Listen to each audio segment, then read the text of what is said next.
Assalamualaikum warahmatullahi wabarakatuh. Ikhwan dan muslimin yang dimuliakan Allah. Pada kesempatan kali ini kita akan membahas salah satu video dari Ustadz Adi Hidayat yang banyak direaction atau ditanggapi oleh Ustadz Wahabi ataupun YouTuber ya Wahabi. Kita saksikan, kemudian nanti kita jelaskan juga bagaimana sebenarnya penjelasan atau fatwa dari Ustadz Adi Hidayat ini. Ulama mengatakan Ibnu Abbas itu musik yang dimaksudkan, musik yang dilarang. Maka turunlah surat musik, surah ke-26 Asy-Syu'ara, para pemusik, para penyair, dimaktumkan di ayat 224 sampai dengan 227, Wasy-syu'ara'u yattabi'uhumul ghawun, alam tara annahum fi kulli wadi yahimun. Ya? Tahukah engkau para pemusik itu, umumnya, rata-rata, di antara mereka banyak menghabiskan waktu. Utak-atik turun lembah, cari-cari inspirasi, tapi liriknya tidak ada yang bermakna. Cuma merusak saja, buang-buang waktu, buang-buang aktivitas. Itu tidak diinginkan dalam Islam. Tapi apakah sampai di situ hukumnya? Tidak. Teruskan ayatnya. Illal ladzina amanu. Ada orang beriman yang memang passionnya di situ. Maka muncullah kemudian orang-orang seperti Hasan bin Thabit. Dia keluarkan syair Islami, dan diangkat oleh Nabi menjadi syairun Nabi, pemusik di samping Nabi. Hasan bin Thabit menghafal Quran. Dari sini muncul teori dikembangkan, maka Islam muncul ke Persia, muncullah dal, ra, lam, mim, fa, sod, lam, si, dal. Do, re, mi, fa, sol, la, si, du, dal, ro, mim, fa, sod, lam, si, dal. Itu dari Islam di Persia. Lalu ditangkap kemudian oleh Barat belajar, dibawa. Melihat penjelasan ini, kalau kita fahami atau saya fahami, Ustadz Adi Hidayat ini mengatakan bahwasanya Asy-Syu'ara itu diartikan penyair atau pemusik. Arti pemusik ini yang banyak diiskali oleh Ustadz Wahabi atau para YouTuber Wahabi, bahwasanya Ustadz Adi Hidayat ini dikatakan itu salah, itu sesat dan seterusnya ya, kayak menjustifikasi atau mencela, bahasanya begitu. Sebenarnya bagaimana arti dari Asy-Syu'ara itu? Kalau kita lihat, memang Asy-Syu'ara itu sebenarnya kalau kita lihat dari penjelasan itu nanti ada beberapa kesimpulan yang memang kalau diarahkan kepada, nanti kalau kita kalau teman-teman yang bisa atau yang nonton full dari penjelasan Ustadz Adi Hidayat itu, di belakang penjelasannya beliau nanti mengarah kepada musik yang diharamkan atau alat musik yang diharamkan yang tidak.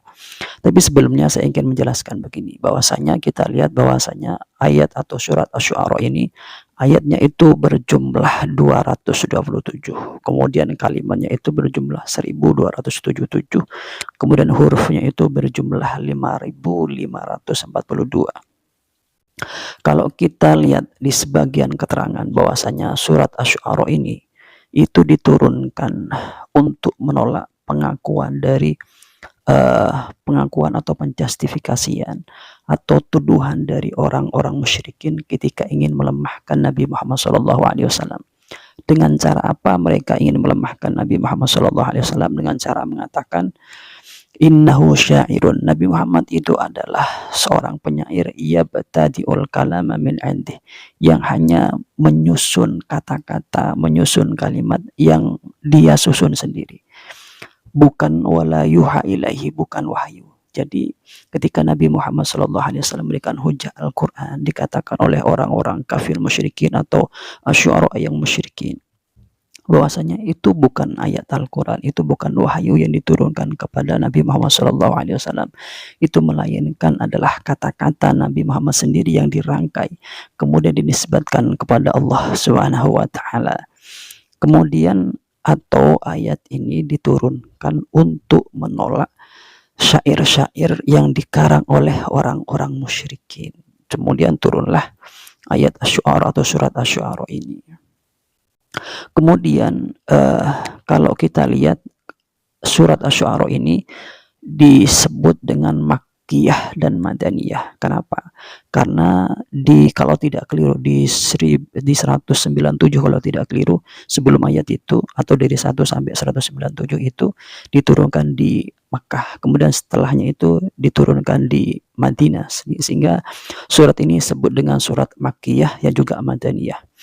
Kemudian di surat terakhirnya itu diturunkan untuk menjelaskan bahwasanya memberikan perbandingan atau menjelaskan bahwasanya di masanya Rasul atau di masa Nabi Muhammad SAW ada penyair yang menyesatkan dari kalangan jahiliyah, ada penyair yang soleh, yang bagus dari kalangan muslimin.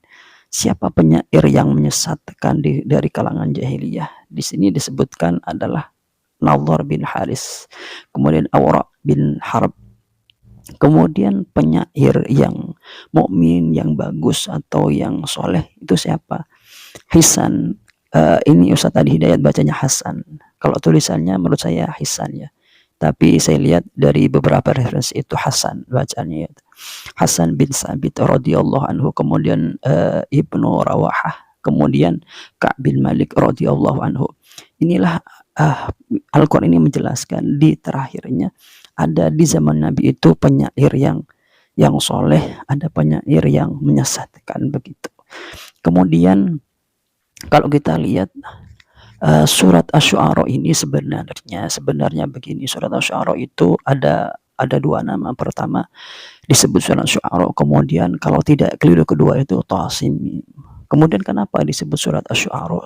Disebut surat Asy-Syu'ara ini karena di dalamnya itu mengandung kalimat-kalimat syair gitu. Atau ada sebagian ulama mengatakan Asy-Syu'ara ini kenapa dikatakan surat Asy-Syu'ara? Karena surat Asy-Syu'ara ini menjelaskan tentang kisah cerita orang-orang terdahulu yang mereka adalah seorang penyair begitu. Kemudian kita kembali kepada pembahasan kita, sebenarnya bagaimana pendapat dari Ustadz Adi Hidayat ini. Kalau teman-teman melihat utuh penjelasan Ustadz Adi Hidayat, tapi saya menampilkan sebagian saja. Kalau melihat utuh penjelasan Ustadz Adi Hidayat itu, Ustadz Adi Hidayat ini menjelaskan atau membawa pikirannya teman-teman atau audiensnya atau jemaahnya bahwasanya Asy-Syu'ara di sana diarahkan kepada bahwasanya penyair pada kala itu di masa Nabi Muhammad SAW tidak hanya orang yang melantunkan syair saja atau melantunkan lagu-lagu saja, tapi diiringi dengan musik begitu. Sehingga Ustadz Adi Hidayat mengartikan penyair atau pemusik begitu.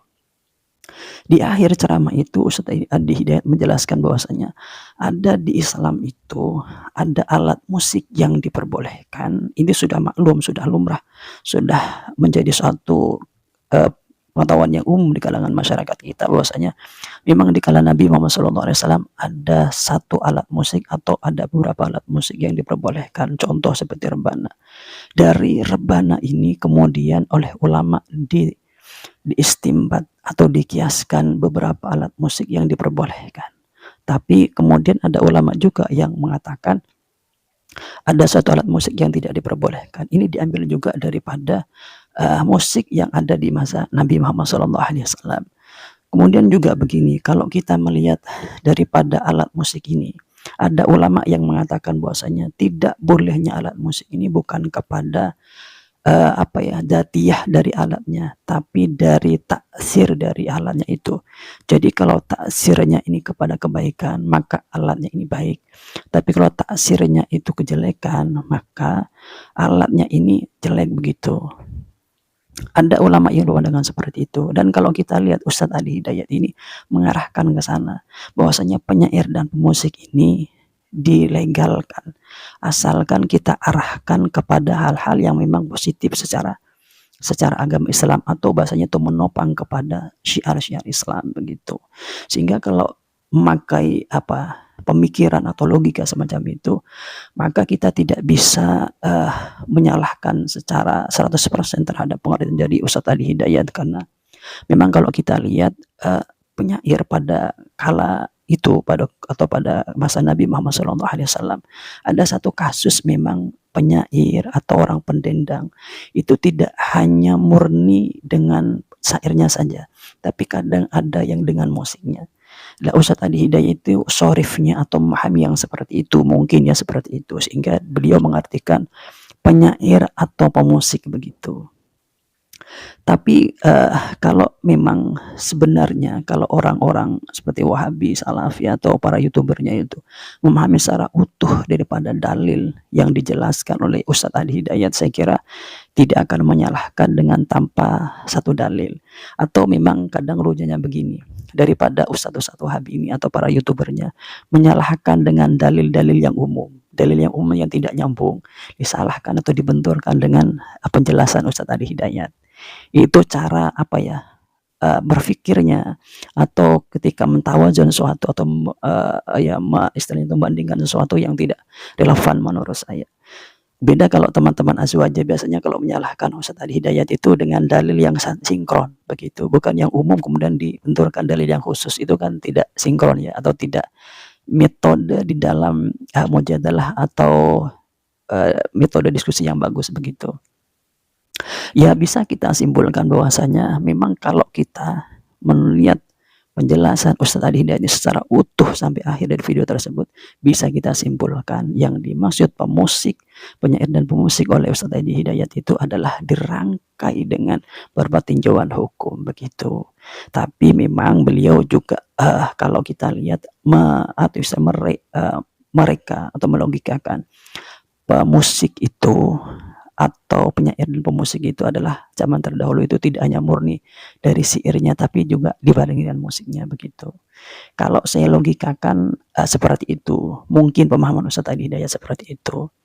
Ya mungkin itu yang dapat kami sampaikan dari kami, kurang lebihnya. Assalamualaikum warahmatullahi wabarakatuh.